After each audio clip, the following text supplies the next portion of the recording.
বর্তমানে কৃষিকাজের যে উৎপাদিত ফসল বিভিন্ন তরকারি বা যে ধরনের আমরা ফসল মারাই সেটা কিন্তু বিশেষ সমস্যা হয়ে গেছে যে আমরা কীটনাশক ব্যবহার করি। কীটনাশক থেকে মুক্তি পাওয়ার জন্যে আমরা ঘরোয়া পদ্ধতিতে যে সকল কীট দূর করা যায় এরকম একটা পদ্ধতি আমি দেখাচ্ছি এবং আমি যা ব্যবহার করি। তো আমি প্রথমে নিচ্ছি 2 চামচ ডিটারজেন্ট করে নিলাম।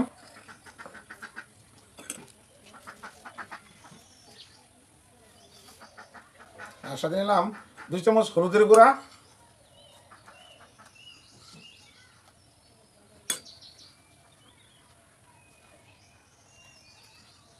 আর আধা চামচ কেরোসিন।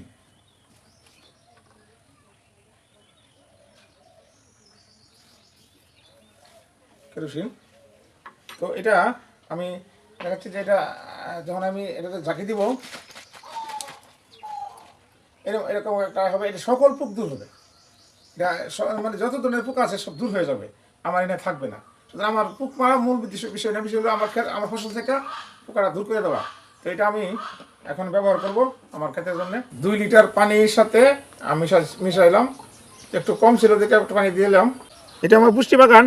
এখানে গত এই সজনার ডাটা আর কি, ডাটাতে গত সপ্তাহ পোক দেখে আমি 4 দিন আগে দিয়েছিলাম। এই যে পোকা ছিল এগুলি এখন দেখা যায় ভালো হয়ে গেছে। এই যে নিচের গোড়াতে কিন্তু পোকা ছিল, এই যে পোকা, কিন্তু এখন দেখা যায় ভালো হয়ে গেছে। আমি এখন আমার লাল শাকে দেবো, আসলে পোকা ধরছে, লাল শাকে দেবো। ধন্যবাদ, সকলে ভালো থাকবেন, সুস্থ থাকবেন। আসসালামু আলাইকুম।